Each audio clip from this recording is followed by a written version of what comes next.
Hello दोस्तों, आप सबका स्वागत है रिशफल होम विद मी पर। मैं हूँ स्वाति। जब हम पेरेंट बनते हैं तो हमको ऐसा लगता है कि हम अपने बच्चे को सारी खुशियाँ देंगे, सारे अपने संस्कार देंगे और हम उसको इस दुनिया का सबसे अच्छा इंसान बनाएंगे। इस सोच के साथ हम एक बच्चे को बड़ा करना चाहते हैं और ये सोच तब कारगर होती है जब हम खुद पर भी कंटिन्यूअस काम करें। आज हम बात करेंगे पॉजिटिव पेरेंटिंग की और ऐसी कौन सी गाइडलाइंस हैं जिससे आप पॉजिटिव पेरेंटिंग को अपनी लाइफ में ला सकते हो और उससे आपका और आपके बच्चे का बॉन्ड एक अलग ही लेवल पर चला जाएगा।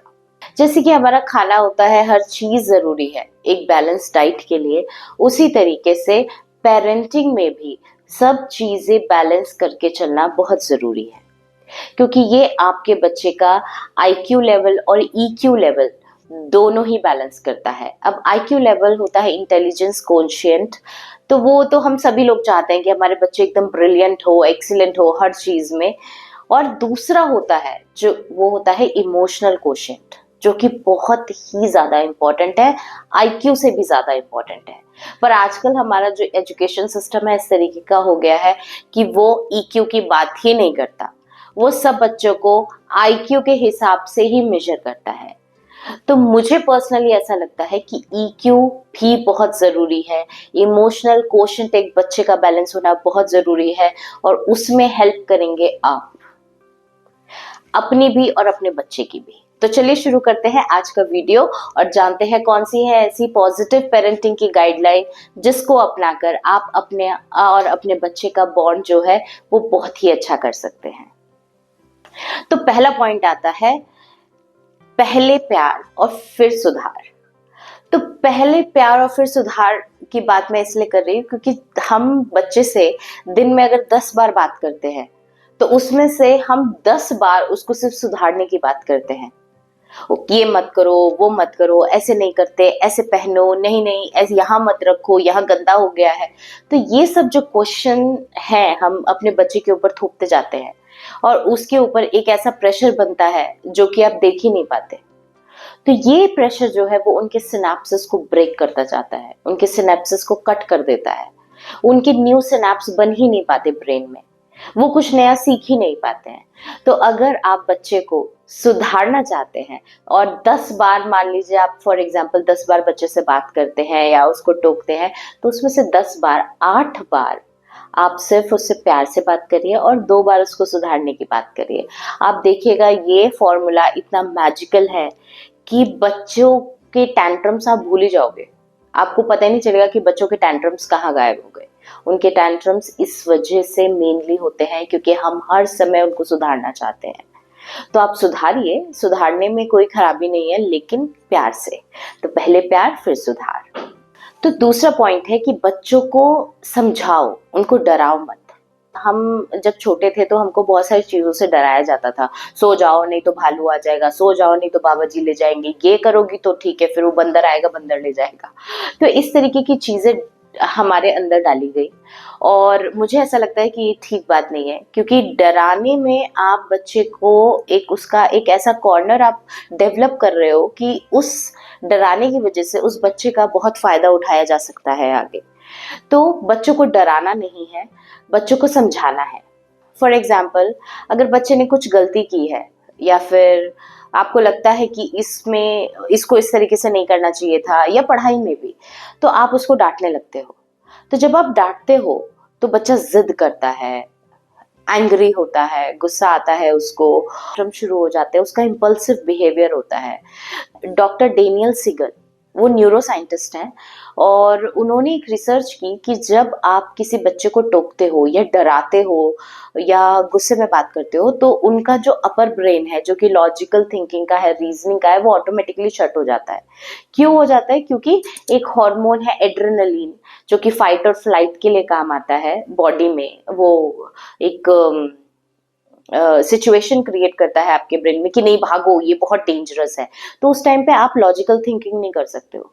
तो बच्चों में भी ऐसा ही होता है, जब आप उनको डांटते हो, किसी चीज के लिए टोकते हो, तो उनका वो ब्रेन जो है, अपर ब्रेन जो है, वो शट डाउन हो जाता है। और उनको कुछ समझ में नहीं आता। तो इस चीज के लिए आपको उनको बहुत कामली हैंडल करना पड़ेगा। तो इसलिए बच्चों को डराना कोई भी सोल्यूशन नहीं है, उनको समझाना। जब आप उस सिचुएशन से निकल जाएं तब आप एक लॉजिकल थिंकिंग के साथ उनको समझा सकते हो। नेक्स्ट पॉइंट बहुत ही इंपॉर्टेंट है, वो है बच्चे जैसे हैं उनको वैसा ही एक्सेप्ट करें। पर हमारी सोसाइटी में, हमारे एजुकेशन सिस्टम में ऐसा नहीं है। तो हमें इस तरीके से कंडीशन किया जाता है कि हमको बच्चे को ये भी सिखाना है, स्पोर्ट्स में फुटबॉल भी सिखाना है, बास्केटबॉल भी सिखाना है, वो स्विमिंग में भी अच्छा हो जाए, वो पढ़ाई में भी एकदम एक्सीलेंट हो, और वो सिंगिंग भी करे। वो मतलब बच्चा है, वो मशीन नहीं है। तो उससे आप एक्सपेक्ट कर रहे हैं एक ऐसी चीज जो कि वो धीरे धीरे सीखेगा लाइफ में, और आप उसको इतना प्रेशर डाल रहे हो कि वो उस तरीके से आपको रिजल्ट नहीं देगा। तो इस वजह से क्या होगा, आप बच्चे से नाराज हो जाओगे, नहीं तुमने ये नहीं मुझे लाके दिखाया, या तुमने मुझे ये नहीं करके दिखाया तो मुझे दुख है। तो इस तरीके से हमको बच्चे को प्रेशराइज नहीं करना है। बच्चा जैसा है उसको वैसा ही एक्सेप्ट करना है। अगर बच्चे में आपको लगता है कि कुछ चेंजेस की जरूरत है तो उसको स्लोली और ग्रेजुअली आप चेंज कर सकते हो। सब फैमिलीज एक सी नहीं होती है, सब पेरेंट्स एक से नहीं होते और सब बच्चे भी एक से नहीं होते हैं। तो हर किसी का जो नॉलेज का लेवल है या सीखने का तरीका है वो सब अलग होता है। तो जैसे हमारा बच्चा है हमको वैसे ही एक्सेप्ट करना है, ताकि आगे सोसाइटी में वो ये ना सोचे कि मुझे किसी की एक्सेप्टेंस चाहिए। उसको खुद से प्यार होना चाहिए, उसको पता होना चाहिए, कॉन्फिडेंस होना चाहिए कि वो उसको जीवन में क्या चाहिए। उसको किसी का एक्सेप्टेंस नहीं चाहिए, वो जैसा है वो वैसा ही अच्छा है। नेक्स्ट पॉइंट आता है कि बच्चों को आप गलतियां करने दें। आजकल के जमाने में हम लोग ना हेलीकॉप्टर पेरेंटिंग करते हैं, हमेशा ऊपर घूमते रहते हैं बच्चों के। अरे अच्छा ये नहीं हो रहा है तो ये वाली हेल्प कर दो, अरे अच्छा तुमसे ये नहीं हो पा रहा है लाओ मैं कर देता हूँ, या अच्छा तुम ये नहीं लिख पा रहे हो लाओ मैं लिख देती हूँ। तो अच्छा ये टॉयज में, पजल्स में हम बहुत सारी जगह बच्चों की हेल्प करते हैं, क्योंकि ये जो प्रॉब्लम सॉल्विंग स्किल है अगर वो बच्चे की बहुत अच्छी होगी तो उसका कॉन्फिडेंस हमेशा हाई रहेगा। और कॉन्फिडेंस एक ऐसी की है कि आप उससे कुछ भी हासिल कर सकते हो।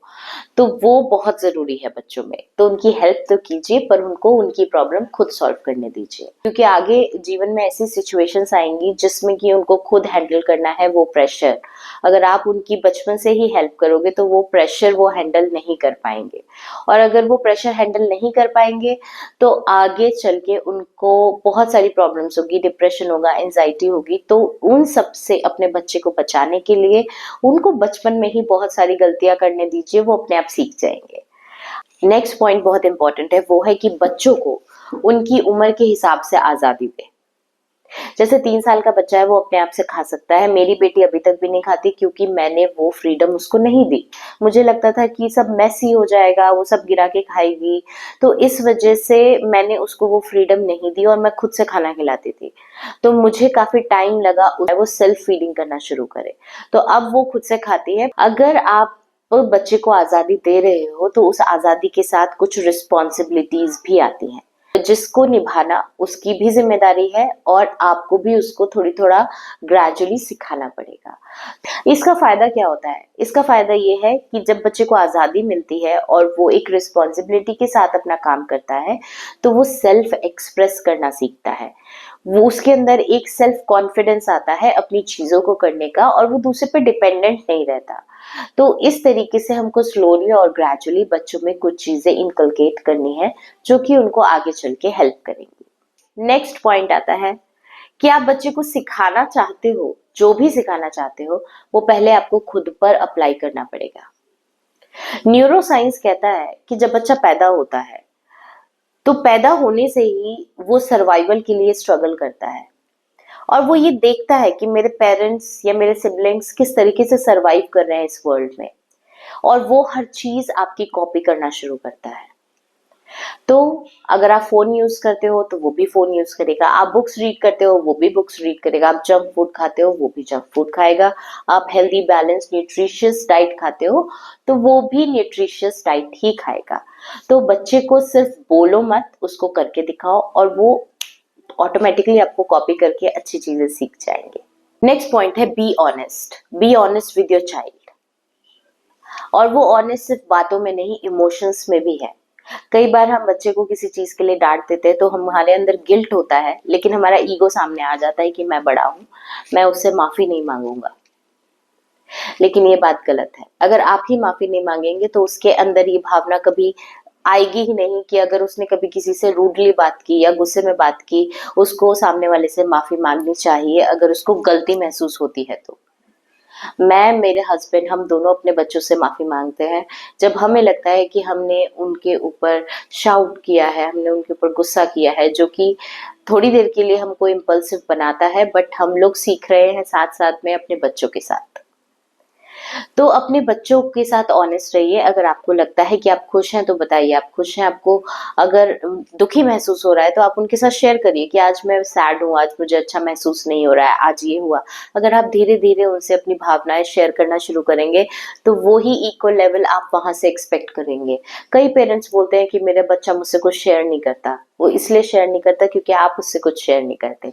तो आज से ही थोड़ा थोड़ा आप उनसे शेयर करना शुरू करिए और वो आपसे अपनी सारी भावनाएं शेयर करेंगे। और लास्ट और सबसे इम्पोर्टेंट पॉइंट है कि परफेक्ट पेरेंटिंग एक मिथ है। जी हाँ, कोई भी परफेक्ट पेरेंट नहीं होता, क्योंकि इसकी कोई प्रॉपर रूल या गाइडलाइंस नहीं है। हर परिवार अलग होता है, हर बच्चा अलग होता है और हर बच्चे को हैंडल करने का तरीका अलग होता है, हर सिचुएशन को हैंडल करने का तरीका अलग होता है। तो आप कभी भी ये मत सोचिए कि कोई भी परफेक्ट पेरेंट होता है। ये एक बहुत बड़ा मिथ है। कोई भी परफेक्ट पेरेंट नहीं होता। आप जीवन भर अपने बच्चे के साथ नई नई चीजें सीखते हैं, क्योंकि आप भी पहली बार पेरेंट बने हैं। आप बच्चे के साथ साथ पेरेंटिंग की जर्नी को एंजॉय करना सीखते हैं अगर आप अपना और बच्चे का इमोशनल कोशिएंट बैलेंस रखते हैं। सब पेरेंट्स अपने बच्चों का भला चाहते हैं और वो चाहते हैं कि वो जो भी बच्चा है वो इस दुनिया में सबसे बेस्ट बने। ठीक है, लेकिन ये गाइडलाइंस अगर आप थोड़ा सा ध्यान में रखेंगे, अगली बार जब आप अपने बच्चे से बात करेंगे तो आपका और आपके बच्चे का रिश्ता भी बहुत खूबसूरत हो जाएगा। तो हमेशा याद रखिए कि इंटेलिजेंस कोशेंट के साथ साथ इमोशनल कोशेंट बैलेंस होना बहुत जरूरी है, और उसमें आप हेल्प करेंगे आपकी पॉजिटिव पेरेंटिंग के साथ। तो ये था आज का वीडियो। आई होप कि आपको पसंद आया होगा, और अगर आपको पसंद आया है तो लाइक और शेयर करना नहीं भूलिएगा। और अगर आपको कोई ऐसा पॉइंट है जो कि आपको बहुत अच्छा लगा, आप प्लीज कमेंट करके मुझे बताइएगा। और अगर आपके पास भी कुछ आइडियाज है पॉजिटिव पेरेंटिंग के, वो भी आप जरूर शेयर करिएगा। अगर आप पहली बार मेरे चैनल पर आए हैं तो सब्सक्राइब करना ना भूलें, क्योंकि मैं लेकर आती हूँ हर हफ्ते बहुत ही इंटरेस्टिंग टॉपिक्स, और हर वीडियो अपने में नया होता है। तो चलिए, मिलती हूँ आपसे नेक्स्ट वीडियो में कुछ और इंटरेस्टिंग चीजों के साथ। तब तक आप अपनी पेरेंटिंग जर्नी की शुरुआत फिर से कर सकते हैं इन सब गाइडलाइंस के साथ। और अगर आप इस पाथ पर ऑलरेडी है तो thank you so much for helping your child and making this earth a beautiful world. क्योंकि यही पॉइंट्स अगर हम ध्यान में रखते हैं अपने बच्चे के साथ बात करते हुए, तो हम इस धरती को अगले 20 साल में बहुत ही अच्छी जनरेशन देंगे, जो कि इंटेलिजेंट भी होगी और इमोशनली बैलेंस्ड भी। नमस्कार।